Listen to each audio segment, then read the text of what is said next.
بسم اللہ الرحمن الرحیم۔ فن خطابت کا ہمارا یہ تکمیلی دورہ چل رہا ہے اور آج کا ہمارا موضوع گفتگو ہے کامیاب خطابت کے لیے خطیب سے چند ضروری باتیں۔ سب سے پہلی بات نمبر 1، روحی، یعنی روحی طور پر انسان چند کاموں کو انجام دے گا، جیسے نیت۔ نمبر 1، نیت، یعنی نیت خالصاً اس میں خدا اور اہل بیت علیہم السلام کی خوشنودی کی ہونی چاہیے۔ اور جیسا کہ ہم نے باقی دروس میں عرض کیا ہے کہ اجرت اور اس کا ہدیہ لینا کوئی تعارض نہیں رکھتا ہے نیت خالص ہونے کے ساتھ، مگر یہ ہے کہ خدا کو چھوڑ کر انسان یہ نیت کرے کہ میں فقط پیسے کے لیے پڑھ رہا ہوں، یا اپنی ذات کو خوش کرنے کے لیے پڑھ رہا ہوں، یا اپنی واہ واہ کے لیے پڑھ رہا ہوں۔ خیر، بہرحال سب سے پہلے کوئی بھی کام کریں اس میں نیت خالص ہونی چاہیے، اور بالخصوص خطابت کے لیے بھی نیت خالص ہو۔ نمبر 2، عرض کیا تھا کہ خطابت کے لیے سب سے پہلے خطیب کو چاہیے کہ جب وہ اپنی تیاری کرے تو خطیب کی تیاری کے درس میں ہم نے بیان کیا تھا کہ ہمیشہ باوضو ہو کر ہی منبر پر آئیں۔ اور اس کے بعد نمبر 3، دعا اور توسل۔ دعا بھی پروردگار سے کرنی چاہیے، یہ نہ سمجھے کہ میں تو بہت بڑا خطیب ہوں، میں تو بہت بڑا عالم ہوں، لہٰذا میں بہت بڑی تقریر کر سکتا ہوں۔ نہیں، خداوند متعال سے دعا کرنی چاہیے کہ پروردگار عالم ہم سب کو توفیق خاص عطا فرمائے تاکہ ہم بہترین طریقے سے اس دین کی خدمت کر سکیں۔ اور اسی طرح سے توسل اہل بیت بھی کرنا چاہیے، بغیر توسل سے بھی ہمارا کام چلنے والا نہیں ہے، چاہے جتنے بڑے ہی ہم عالم یا خطیب بن جائیں۔ یہ چیزیں تھی اعین روحی اعتبار سے۔ اب آئیے روحی کے بعد نمبر 2، روانی۔ روانی یعنی یہ بھی اسی طرح سے روحی کی طرح ہی ہے، لیکن یہ ہے کہ خود اس کے علاوہ یعنی اپنے اعتبار سے یہ دیکھا جائے گا کہ انسان کے اندر مختلف چیزیں ہونا ضروری ہیں۔ مثلا نمبر 1، خود اعتمادی۔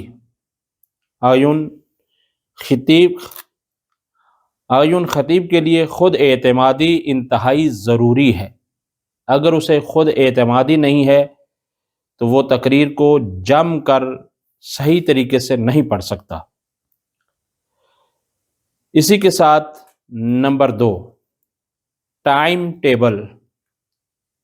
خطیب کے لیے کامیابی کے لیے ضروری ہے کہ وہ اپنا ٹائم ٹیبل رکھے، اور کامیاب خطیب آپ ان سے باقاعدہ طور پر جب پوچھیں گے تو وہ بتائیں گے کہ ہم روزانہ کی بنیاد پر اپنا خاص وقت دیتے ہیں۔ کامیاب پروفیشنل خطباء کی بات کر رہا ہوں، وہ آپ کو اس حوالے سے باقاعدہ طور پر بتائیں گے کہ وہ اپنا ٹائم ٹیبل رکھتے ہیں اپنی کامیابی کے عروج کے دنوں پر بھی۔ اور اسی طرح سے نمبر 3، خود مطالعہ۔ وہ ٹائم ٹیبل تھا، مطالعہ۔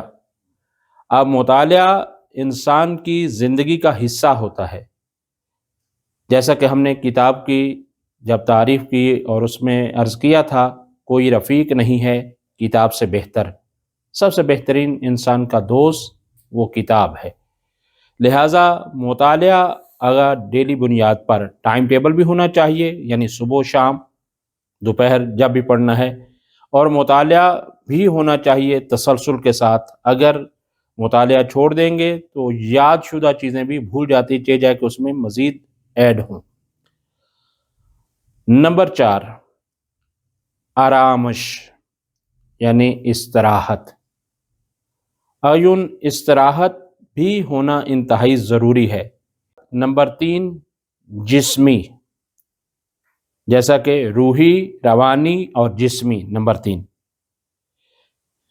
جسمی اعتبار سے یہ ہے کہ انسان کا جسم، ویسے اوپر ہم نے آرامش میں بھی ذکر کیا ہے، لیکن یہاں پر انسان کی مناسب نیند، یعنی ایک مناسب باقاعدہ طور پر نیند کرے، جیسا کہ ڈاکٹرز بتاتے ہیں کہ 6 سے لے کر 8 گھنٹے تک ہر انسان کو چاہیے کہ وہ کم سے کم ضرور نیند کرے، ٹھیک ہے۔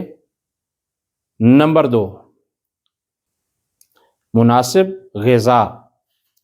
مناسب غذا کا استعمال ہونا چاہیے، جیسا کہ ہم نے بیان کیا تھا کہ گلے کی حفاظت کے لیے بھی مناسب غذا کا ہونا ضروری ہے۔ تو یہ ہے کہ ایک تو صحت کے اعتبار سے ہے، ایک گلے کے اعتبار سے ہے، یہاں دونوں مراد ہیں کہ جس سے انسان کا گلا خراب ہوتا ہے وہ بھی نہیں کھانا ہے، اور جس سے انسان کی صحت خراب ہوتی ہے وہ بھی نہیں کھانا ہے۔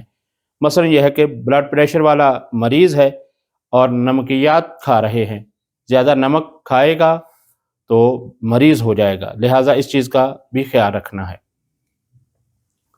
اگر اسی طرح سے جسمانی طور پر نمبر 3، ورزش۔ ورزش آقایون بزرگان فرماتے ہیں کہ اپنی زندگی کا حصہ بنا لینا چاہیے۔ ویسے تو ڈاکٹرز کہتے ہیں کہ 7 سال کی عمر سے بچے کو ورزش سکھا دی جائے اور وہ شروع کر دے، لیکن عام طور پر جو کہا جاتا ہے وہ یہ ہے کہ جب تک ہم مریض نہیں ہوتے اس وقت تک ہم ورزش شروع نہیں کرتے، لیکن جو باقاعدہ طور پر ورزش کرتے رہتے ہیں وہ کامیاب رہتے ہیں، اور خصوصاً علماء، خطباء، ذاکرین، ان کا کیونکہ زیادہ کام بیٹھنے کا ہے، محنت و مشقت جسمانی طور پر نہیں ہے، تو اس وجہ سے یہ ہے کہ ان کے لیے باقاعدہ طور پر ورزش انتہائی ضروری ہے، اور اس کے لیے کوئی بھی ٹائم آپ جو مناسب سمجھتے ہیں، جو ڈاکٹرز بتاتے ہیں ان کے مشورے کے مطابق ورزش بھی کی جائے۔ نمبر 4، ماحول۔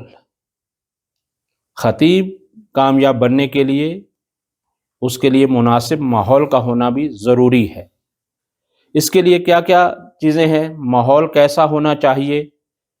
نمبر 1، خاموشی، یعنی سکوت، شور شرابہ وغیرہ وہاں پر نہ ہو، کیونکہ اگر مطالعہ کے وقت یا استراحت کے وقت، نیند کے وقت اگر شور شرابہ ہوگا تو وہ ٹھیک طرح سے نہیں وہ کامیاب ہو سکے گا اپنی محنت اور کامیابی میں اور خطابت میں۔ تو بہرحال یہ ہے کہ خاموشی یعنی کیا ہے کہ وہاں پر سکوت ہونا چاہیے۔ نمبر 2، مناسب وقت ہو، یعنی ماحول کا مناسب وقت، یعنی جیسے مکان ہم نے کہا ہے، یعنی خاموشی مکان کے حوالے سے آ جائے گی، مناسب وقت بھی اس کو دے آدمی، ماحول اس کا ایسا ہو کہ مناسب وقت اس میں رکھا گیا ہو۔ یعنی کیا مطلب؟ یعنی مطلب یہ ہے کہ جس مکان پر رہ رہا ہے اس کا مکان اور زمان دونوں مناسب ماحول ہونا چاہیے ایک خاص طور پر۔ بہرحال یہ ہے کہ اسی طرح سے ماحول جب وہ مطالعہ کر رہا ہے، نمبر 3، یعنی اس وقت، یعنی ماحول کے اعتبار سے یہ ہے کہ مناسب روشنی۔ نمبر 3، مناسب روشنی۔ کیا مطلب؟ یعنی جس وقت آپ مطالعہ کر رہے ہیں، جس وقت آپ کو ضرورت ہے کہ آپ ایک خاص کوئی کام کرنا چاہتے ہیں، تو اس میں وہاں پر روشنی کا مناسب ہونا بہت ضروری ہے۔ بعض دفعہ ہم مثلا لائٹ نہیں ہے، کیونکہ ہمیں باقی مقامات پہ بھی سنا جاتا ہے، تو وہاں پر یہ ہے کہ لائٹ نہیں ہے تو ہم موبائل پر مثلا پڑھنا شروع کر دیں، یا یہ ہے کہ گھر کی کسی چھوٹی موٹی روشنی سے پڑھنا شروع کر دیں۔ اس پر یہ ہے کہ دقت ہوتی ہے، یعنی باقاعدہ پڑھنے میں، مطالعہ کرنے میں بہت دقت ہوتی ہے، لہٰذا مناسب روشنی کا ہونا بھی انتہائی ضروری ہے، اور وہ بہت زیادہ بھی نہ ہو اور بالکل کم بھی نہ ہو۔ اور اسی طرح سے یہ ہے کہ جو لیپ ٹاپ یا موبائل سے مطالعہ کرتے ہیں ان کو در حقیقت اصل تو یہ ہے کہ کتاب کی عادت بنانا چاہیے، لیکن اگر مجبوراً وہ لیپ ٹاپ یا موبائل پر مطالعہ کرتے ہیں تو اس کی اسکرین کی روشنی مناسب کر لینی چاہیے، یہ اس کے ماحول کے لیے ضرورت ہے۔